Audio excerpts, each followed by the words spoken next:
Yo le voy a pedir que me acompañen al Evangelio de Juan, capítulo 8. Quiere el Señor hablarnos en esta mañana. Juan, capítulo 8, y vamos a leer los versículos 31 al 36. Pero una vez más, permítame orar de nuevo. Te alabamos, Dios, te alabamos, porque tú eres bueno y porque para siempre es tu misericordia.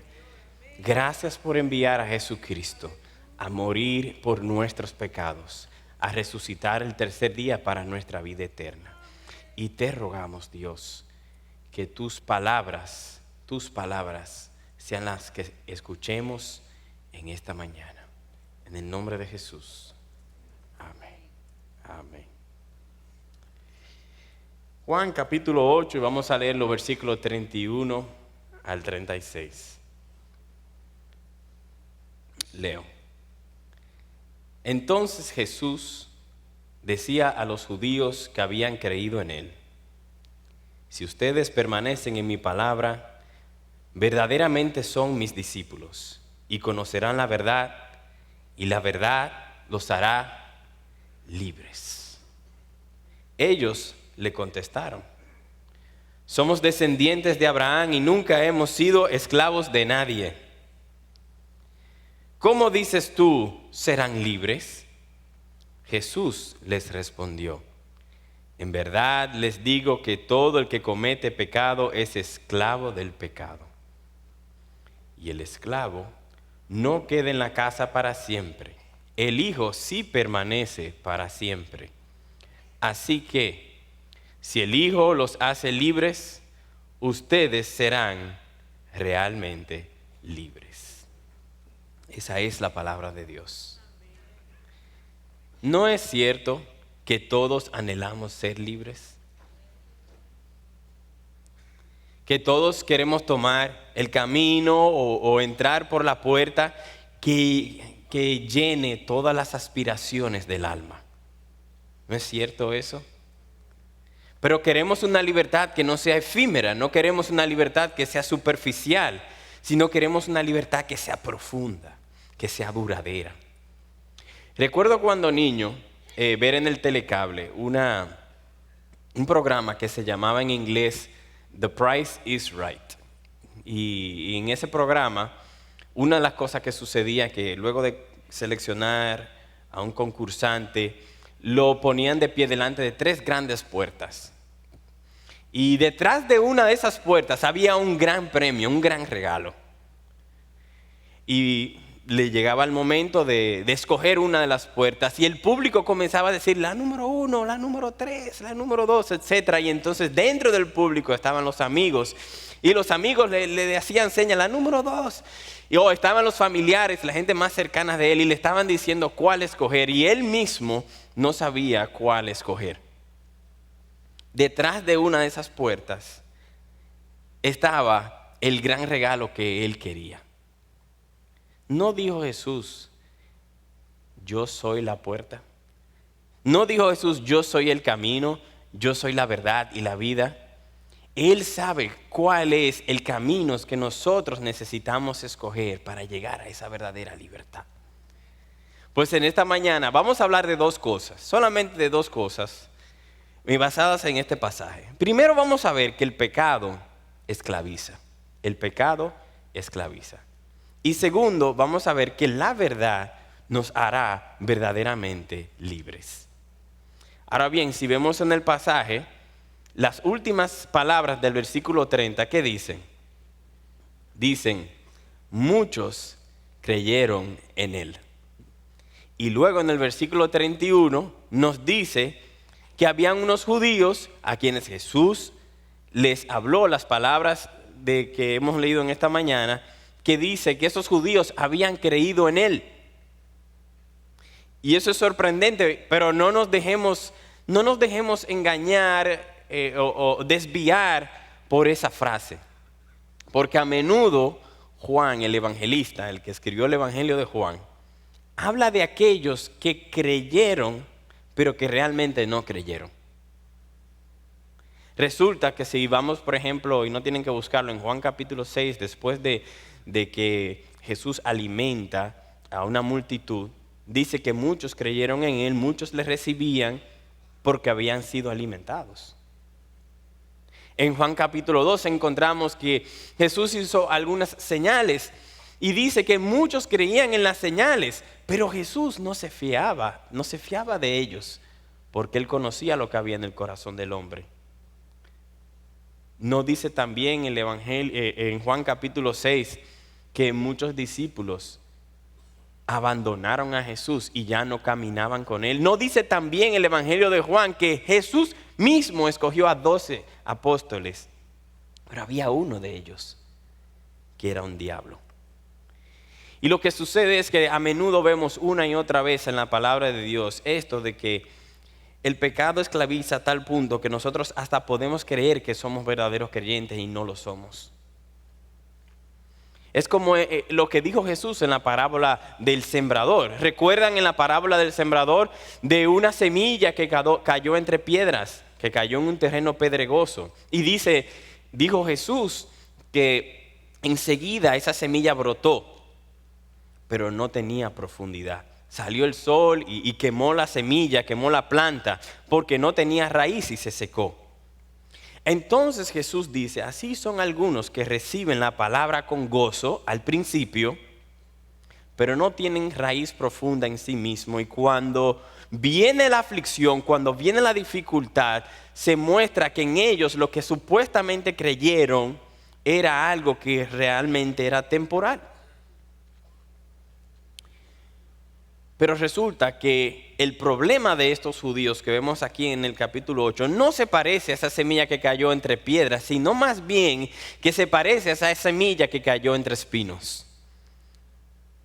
Porque no fue el problema de estos judíos que habían creído en Él, el problema de ellos no fue la persecución, sino la codicia. Fue como esa semilla que cayó entre espinos. ¿Qué dijo Jesús en esa parábola? Él dijo que las preocupaciones del mundo y el engaño de las riquezas ahogan la palabra y la palabra se queda sin fruto. ¿Por qué esa palabra se queda sin fruto? ¿Por qué se quedó sin verdadero fruto en estos judíos que habían creído? Por la codicia. Los espinos ahogaron esa semilla y esa planta. Y lo que estamos diciendo es que la codicia de estos ahogó y los trajo a una esclavitud por su ambición personal, tal como nosotros vamos a ver que dice el pasaje más adelante. Y así mismo podría estar pasando con nosotros en esta mañana. Y nos preguntamos, ¿y cuál fue esta ambición en ellos que ahogó la palabra? Y que por un momento pareció que habían creído, pero realmente no habían creído. Y esa respuesta es un poquito más compleja, pero permítame explicarlo para que todos podamos estar en línea. ¿Qué dice el versículo 33? Luego de Jesús hablarles, los judíos responden: somos descendientes de Abraham y nunca hemos sido esclavos de nadie. ¿Qué será lo que significa esa frase? Esa frase está completamente cargada de ambiciones y aspiraciones personales y políticas. Permítame explicar. Ustedes saben que en todas las culturas, en todos los tiempos se habla de política, ¿verdad? Cuando los judíos, especialmente los religiosos, hablaban de política, ellos hablaban de dos cosas, mayormente. O hablaban del Imperio Romano, hablaban del gran ejército del Imperio Romano, hablaban de la inteligencia militar, del poder del Imperio Romano, de los abusos del Imperio Romano. Hablaban de cómo el Imperio Romano llegaba a un pueblo y obligaba a que todo el mundo tuviese que estar en línea con los que ellos enseñaban y en línea con la autoridad. O hablaban del Imperio Romano o hablaban del reino de Dios. Hablaban del ungido de Dios. Hablaban de ese Mesías que había sido prometido en el Viejo Testamento, que había sido prometido desde antaño. Y tenemos que imaginarnos, tenemos que ponernos en ese lugar, en ese contexto histórico. Porque no es como nos sucede a nosotros hoy día. No había democracia, no había libertad de expresión, no había libertad religiosa, no había libertad de prensa, no había muchas de las cosas que nosotros asumimos hoy día. Ellos estaban sometidos a la fuerza del Imperio Romano. Permítame la siguiente ilustración. Hay una novela llamada Ben-Hur. Bueno, han hecho 2 o 3 películas de esa novela. El escritor Lew Wallace ilustra muy bien cómo era el contexto histórico de estos judíos que vivían en el tiempo de Jesús. En esa novela había un príncipe llamado Judá Ben-Hur. Un día Judá Ben-Hur se sube al techo de su casa porque viene uno de esas grandes autoridades romanas y él quiere verle la bienvenida que se le da a la ciudad. Estando sobre el techo, sin querer, él pisa mal y un pedazo del techo se cae y casi le da a una de las autoridades. Por haber hecho esa simple cosa, lo metieron preso. A su familia entera se la llevaron presa. Y a él lo mandaron como esclavo de un barco de la Marina de Guerra romana. Ya ustedes se pueden imaginar, este pueblo judío subyugado bajo el yugo romano, sin las libertades de la sociedad moderna que nosotros tenemos hoy día, pero las libertades que todos anhelamos, sin ejército, sin dinero, sin autoridad, sin poder y sin libertad real.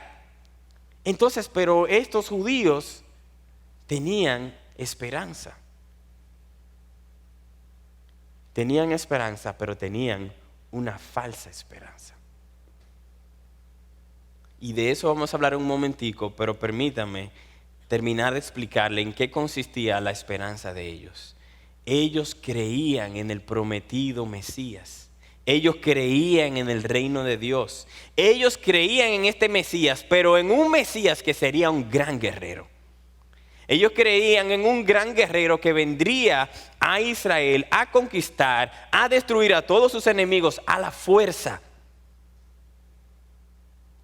Y esto es lo que nosotros vemos en este contexto de estos que dicen que ellos realmente eran libres y que no necesitaba y que no era correcto que Jesús les dijera que ellos eran esclavos. Lo dice ahí el versículo 33. Dice, somos descendientes de Abraham y nunca hemos sido esclavos de nadie. Un momento. ¿Cómo así? ¿Cómo que nunca hemos sido esclavos de nadie? ¿Cómo un judío se atreve a decir que nunca había sido esclavo de nadie?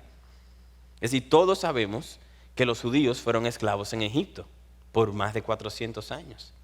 Y es cierto que Dios lo liberó de ahí, pero después de David, Salomón y otros reyes de Israel, ellos fueron esclavos de Babilonia y fueron esclavos del imperio de la Asiria y fueron esclavos hasta este momento que eran esclavos de Roma.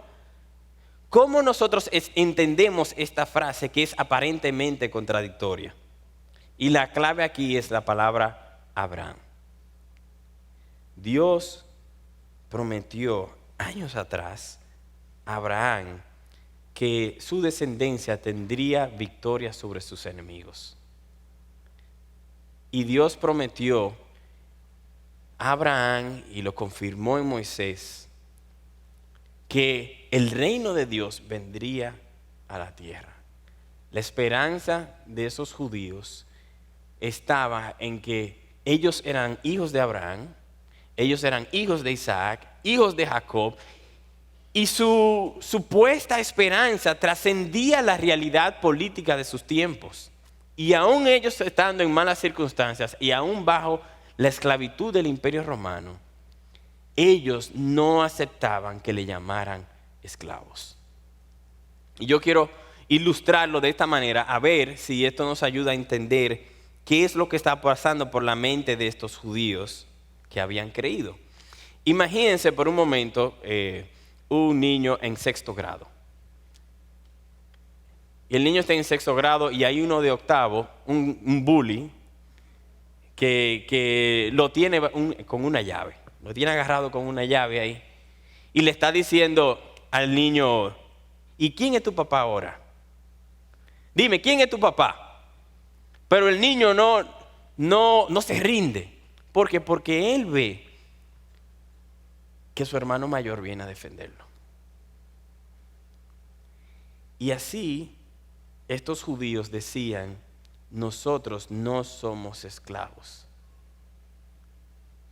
Pero Jesús les está diciendo que ellos estaban equivocados.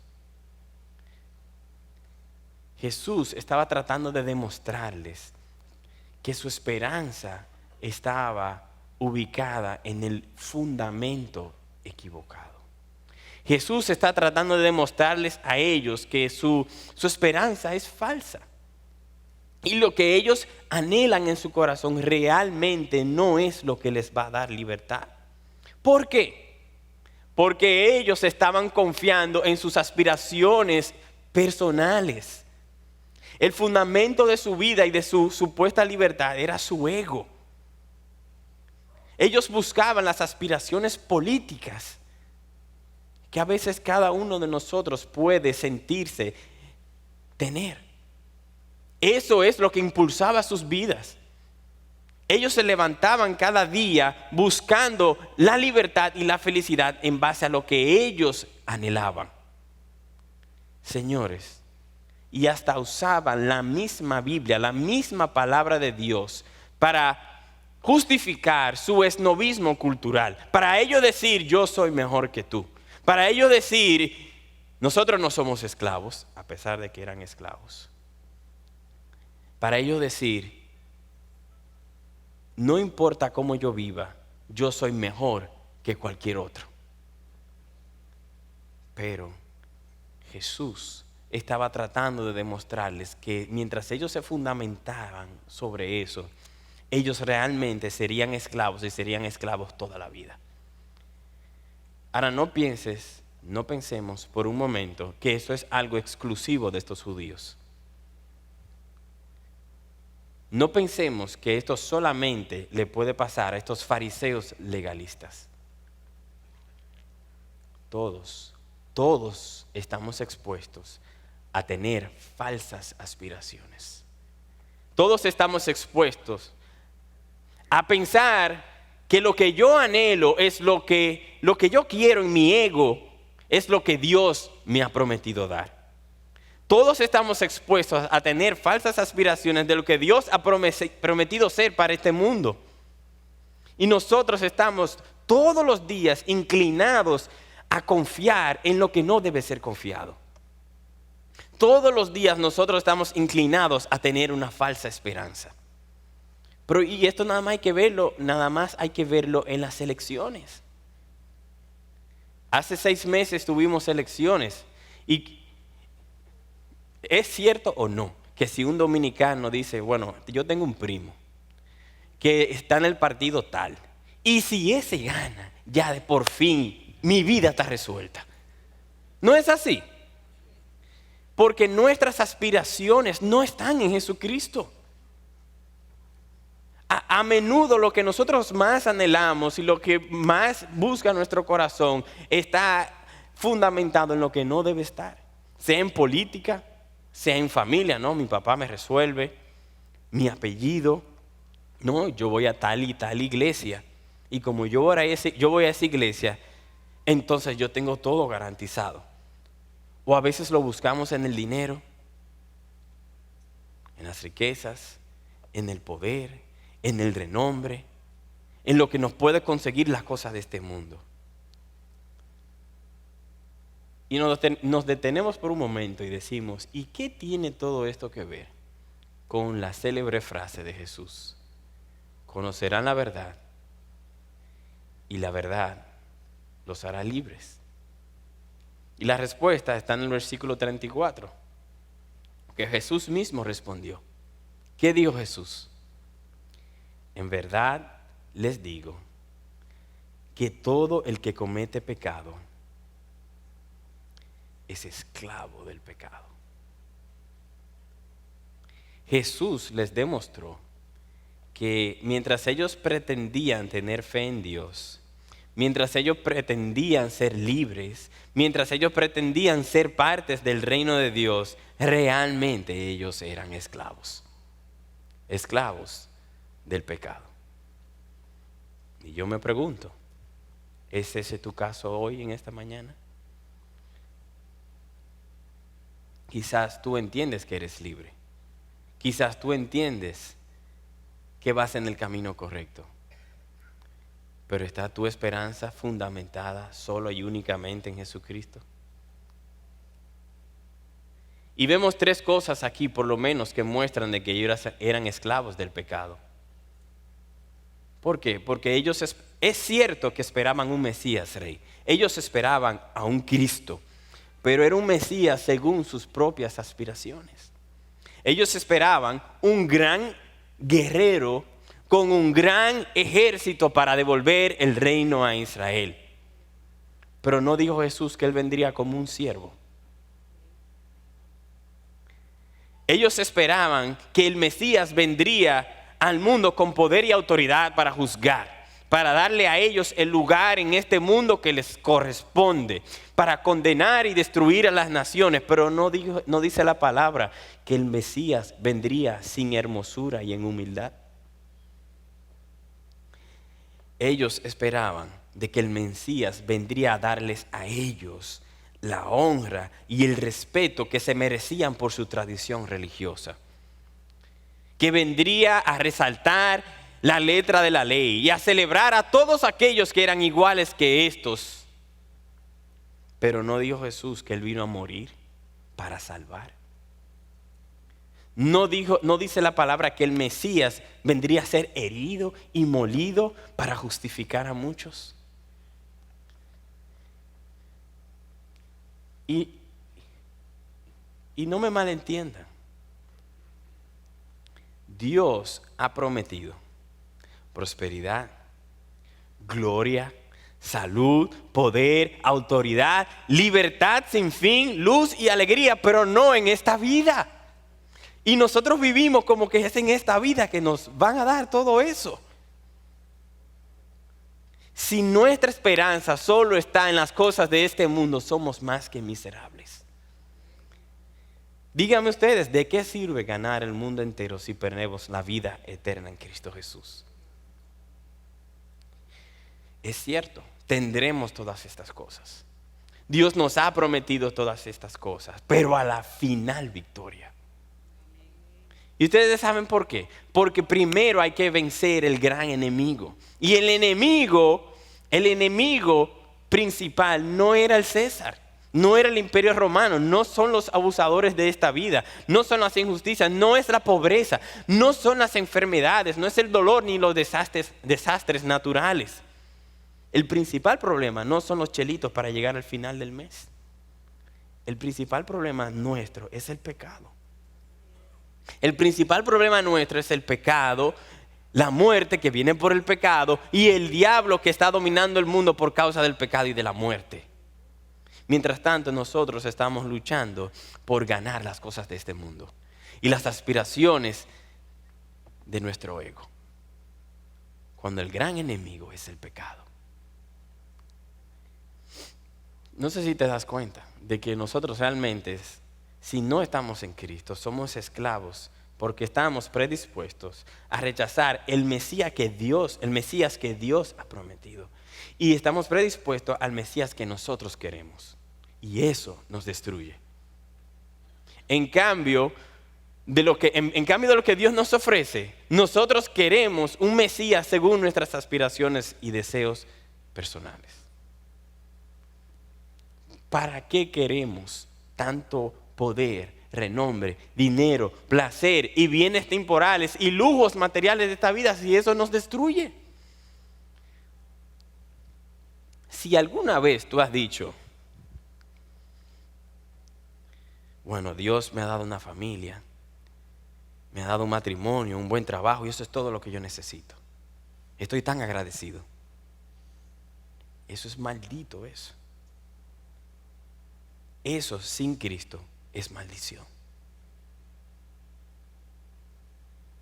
¿Crees esto? Pero vivimos vivimos como si eso es todo lo que queremos. Un buen matrimonio, una buena familia, amigos y viajar de vez en cuando y un buen trabajo.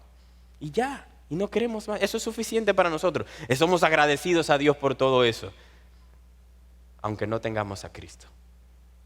O ponlo al revés. A veces vivimos la vida como que es imposible que una madre soltera pueda ser feliz en Cristo, porque no tiene todas las cosas que nosotros decimos que hay que tener en esta vida. ¿Para qué queremos todo eso si eso nos lleva a la destrucción? ¿Te das cuenta? ¿Te das cuenta el camino que estamos tomando?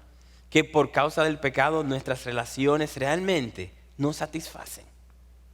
Que por causa del pecado nuestros pensamientos tampoco satisfacen. Por causa del pecado y esta esclavitud del pecado, nuestras decisiones y nuestras acciones comúnmente son malas y mediocres. Son cortas y superficiales, son forzadas y nos consumen aún desde dentro. Y es triste que este es el camino de la humanidad sin Dios. ¿Crees esto? Estamos atados desde el interior a lo que nos destruye. Y nos levantamos temprano en la mañana y nos acostamos cansados en la noche, tratando de alcanzar lo que nosotros creemos que nos dará libertad. Y si nos dan eso, si Dios nos da eso y no tenemos a Cristo, nos atrevemos a decir que eso es todo lo que necesitamos.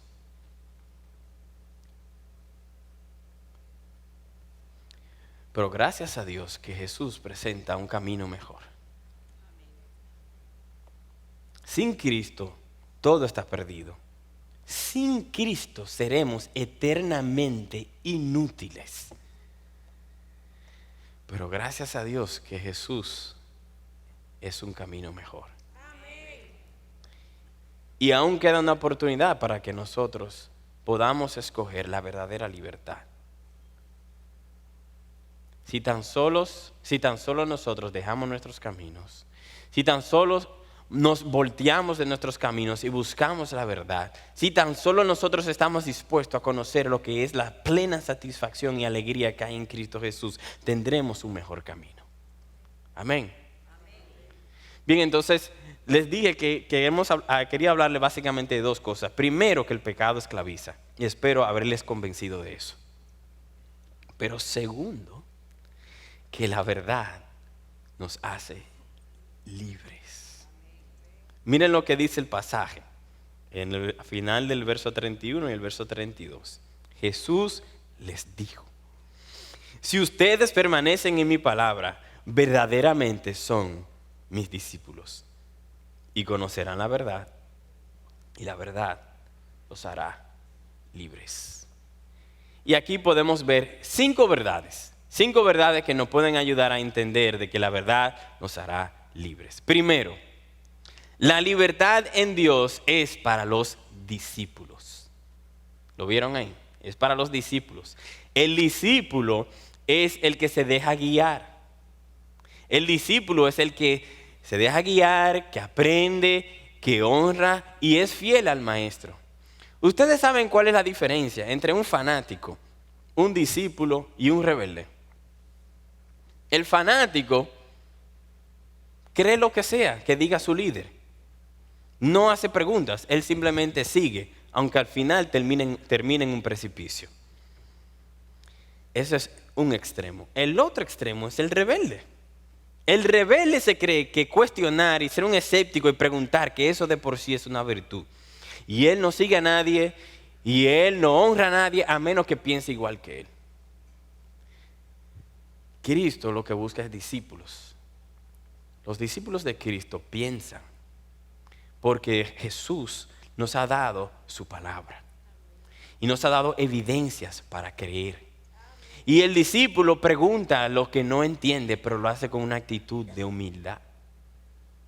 Si hoy tú vienes por primera vez y crees que los cristianos son aquellos que simplemente siguen lo que sea y no preguntan y no tienen dudas, pues déjame decirte que estás equivocado. El cristiano ve en Cristo lo que no ve en el mundo, pero Él no tiene respuesta a todas sus preguntas. Y Él es un discípulo. Él viene con humildad, Él viene con un corazón respetuoso a conocer las evidencias que Dios nos ha dado en Cristo Jesús. La libertad, la verdadera libertad, es para los discípulos. Segundo, la libertad en Dios es para el verdadero discípulo. Es cierto, porque no dice el pasaje que estos habían creído en Él, pero realmente no habían creído en Él, porque más adelante dice que ellos querían matar a Jesús. Hay discípulos verdaderos y hay discípulos falsos. Estos judíos que habían creído en Él, realmente ellos confiaban en sí mismos. ¿Creían en el reino de Dios? Sí, pero a su manera. ¿Creían en el Mesías, en el Cristo? Sí, pero un Mesías para salvarle y darles a ellos lo que ellos querían. No lo que Cristo, lo que les fue prometido en Cristo en base a lo que decía la palabra de Dios. ¿Creían ellos en la salvación? Sí, creían en la salvación, pero ellos no querían la salvación de sus pecados. Ellos querían una salvación para darle esa familia perfecta, ese matrimonio, ese trabajo, el dinero, el renombre, el estar en autoridad que tanto anhelaba su alma, pero Cristo no vino a eso. Tú te preguntarías, pero ¿cómo yo sé si mi fe es falsa o es verdadera? ¿Cómo yo sé? Bueno, una de las formas que fácilmente podemos ver si nuestra fe está puesta en Cristo es en las circunstancias. Si tú estás viviendo tu vida solamente esperando, ay, si tal cosa, ay, si tal cosa sucediera, entonces yo sería feliz. Entonces yo estaría satisfecho. Eso es una evidencia de que tu fe no está puesta en Cristo. Porque el que tiene a Cristo lo tiene ayer, hoy y para siempre. Y es igual y nadie te lo puede quitar. Porque nadie nos puede separar del amor de Dios. No importa las circunstancias. Otra evidencia de una falsa fe es que cuando vienen las malas circunstancias, es cierto que las malas circunstancias nos duelen, nos entristecen, nos dan duro. Pero el verdadero discípulo, aún en las malas circunstancias, puede encontrar satisfacción en Dios. Y decir como Job, es cierto, Dios me lo quitó todo, pero yo voy a confiar en Él. Entonces, 1, 2, si dijimos que la verdadera libertad es de los discípulos, es del verdadero discípulo. Y 3, la libertad en Dios es para el verdadero discípulo que permanece. Y eso es lo que dice ahí el versículo 31 y 32. Ahora bien, nosotros no sabemos cuáles son los que permanecen. Nosotros no sabemos quién va a permanecer hasta el final. Dios sí sabe.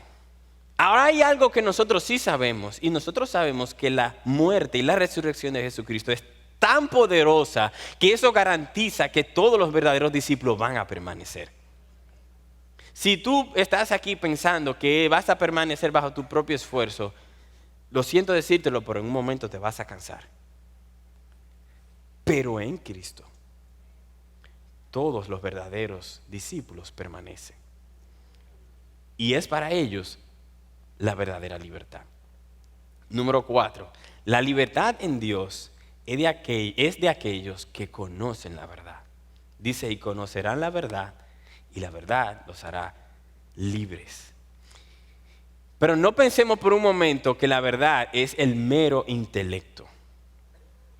Nosotros tenemos el privilegio de asistir, de ser miembros de una iglesia donde se predica la palabra de Dios todos los domingos, donde se predica la sana doctrina. No te equivoques en pensar que el tener la verdad es simplemente tú saber las doctrinas correctas. No es simplemente tú poder explicar qué es el evangelio. No es el mero intelecto, no es simplemente saber que Jesús es Dios y creer que Él es el Salvador del mundo. No es simplemente tener esa información. Solamente si esa verdad ha captado tu alma y tú has comprendido la profundidad de tu pecado, la profunda necesidad de tu alma.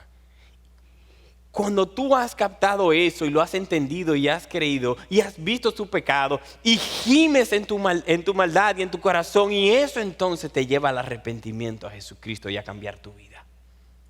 Ahí es entonces cuando la verdad te está dando libertad. Arrepentimiento en Jesús para el perdón de tus pecados y fe para la justicia de Cristo en tu vida. Es el camino para la verdadera libertad. Y número 5, la libertad en Dios solo es posible en aquellos que la verdad los hizo libres. Repito, la libertad en Dios solo es posible en aquellos que la verdad los hizo libres. ¿Te das cuenta lo peculiar que es esa frase?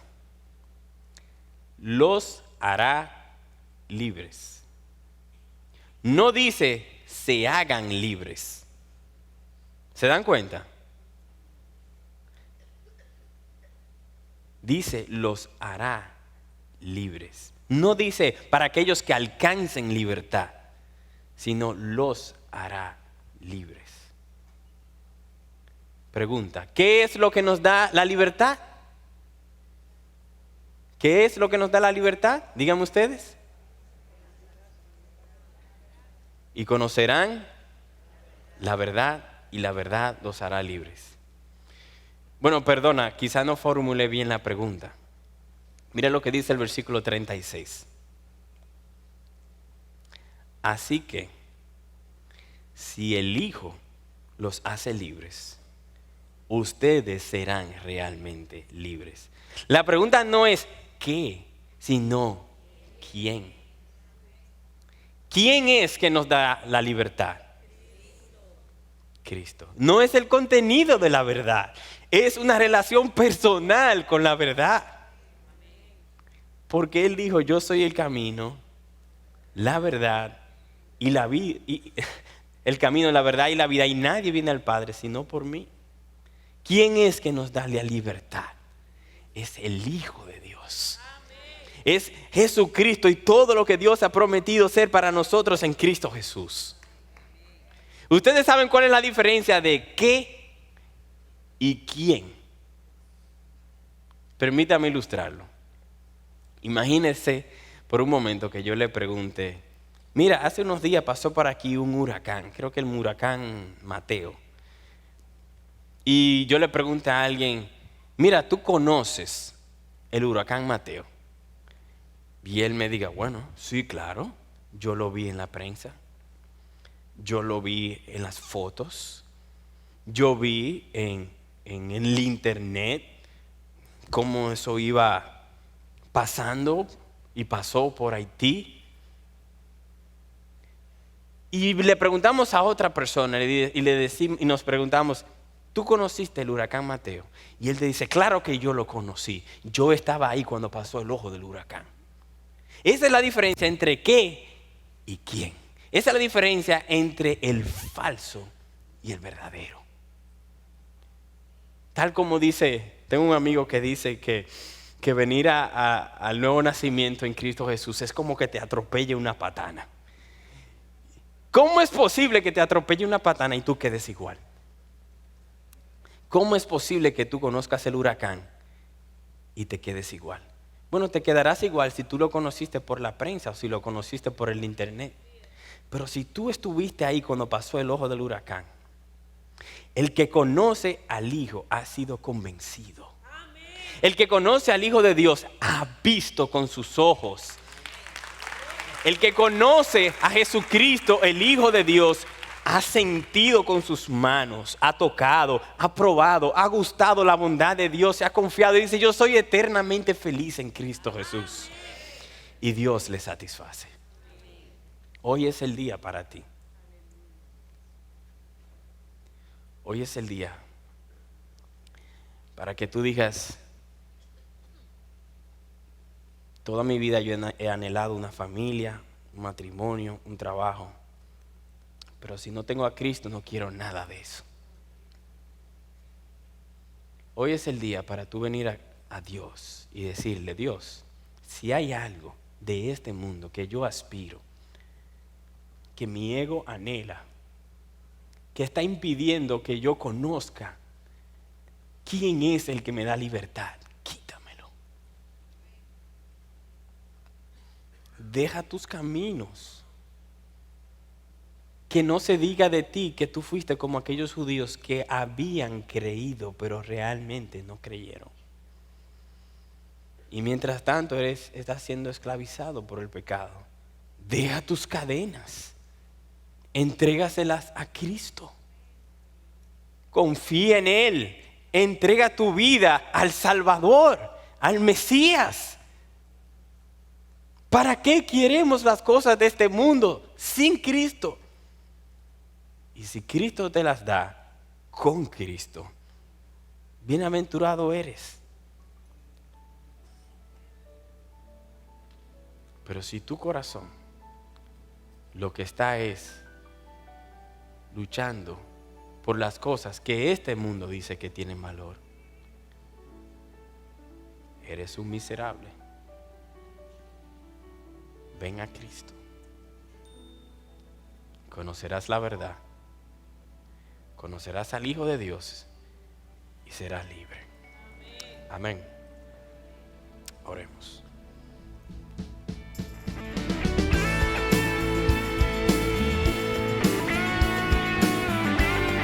Esta es una producción que llega hasta ustedes gracias a los aportes de individuos y empresas comprometidos con la defensa de la fe. Para más información, preguntas y comentarios, visite nuestra página de internet www.integridadysabiduría.org.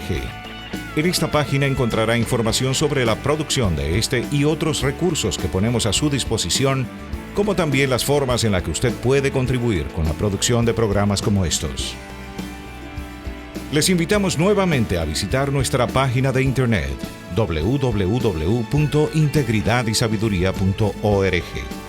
Será hasta la próxima, cuando nos reencontremos en su palabra.